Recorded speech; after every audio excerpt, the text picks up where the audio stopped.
On peut être copine après. Tu veux qu'on soit copine?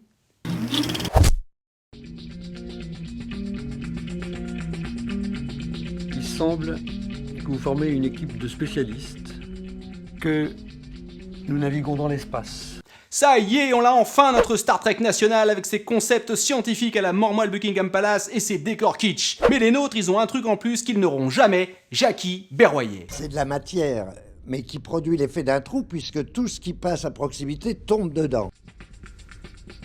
C'est une histoire simple avec un traitement un peu compliqué, mais le principal, c'est la beauté des décors. Ils sont somptueux, un peu comme si Jean-Paul Sartre avait voulu transmettre son discours philosophique à travers l'univers de Barbarella. L'existence précède l'essence.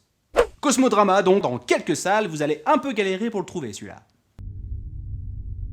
Vous savez ce que vous allez faire maintenant?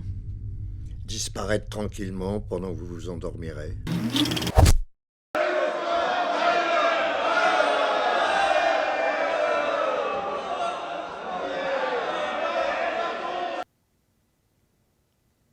Vous voyez là, comme ça, je représente un modèle de peinture de style gothique du XIIIe siècle. Et si je bouge, ben c'est animé, donc c'est du cinéma. Peinture. Cinéma. Je vais te faire une proposition que tu peux pas refuser. Je suis ton père. Peinture. Bref.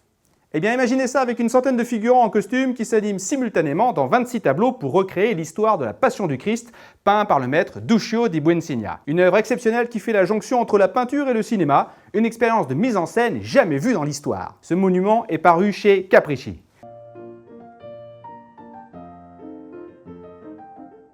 Peinture. Cinéma.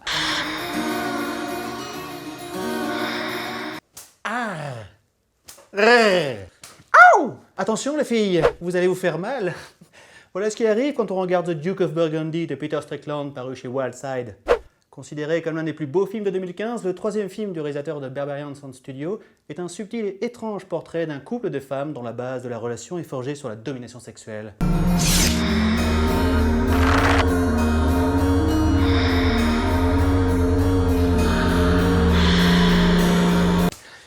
C'est presque une œuvre d'avant-garde qui rappelle le classique des années 70, Les Lèvres Rouges d'Harry Kummer. Oh, doucement les filles, j'ai à peine mis le Blu-ray dans la fente. Du lecteur. Oh! But there are infinite ways to reach the next world in the Tower of Evil. Aujourd'hui, j'ai l'immense plaisir d'accueillir un blogueur très influent dans le cinéma d'horreur, j'ai nommé Broie du Noir 72. Donc Broie du, tu as une petite recommandation à nous faire, je crois. Oui, évidemment, il est heureux de nous présenter deux raretés du cinéma d'horreur anglais des années 60. La poupée diabolique et la tour du diable. Ouais, tu m'étonnes. C'est vrai que ce sont de véritables curiosités passionnantes sur les prémices du cinéma d'horreur moderne tel qu'on le connaît aujourd'hui, avec d'un côté l'histoire d'une poupée ventriloque vivante qui annonce la création de Chucky, et la tour du diable qui évoque les monstres modernes du cinéma fantastique tels que Vendredi 13 ou bien The Descent. Nothing but sheer horror that grows and grows and explodes into violent, murderous action. Ah oui, c'est vrai. Et en plus, c'est sorti chez Artus Film, évidemment. Qui d'autre? Doucement.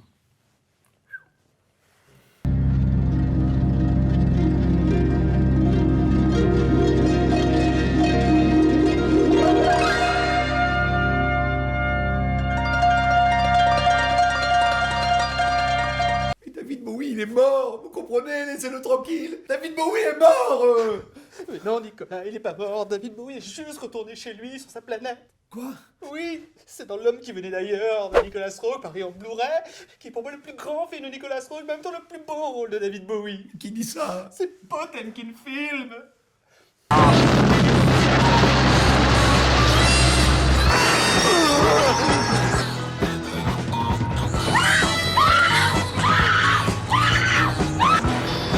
Mais la copie, elle est comment? Oh, elle est superbe, le son, l'image, les couleurs. Ils ont vraiment fait un travail remarquable. Donne-le-moi. Non, c'est à moi. Donne-le-moi! Non, c'est moi, David Bowie! Non, c'est pas toi. C'est moi, il est en moi! Il est là! Non, c'est pas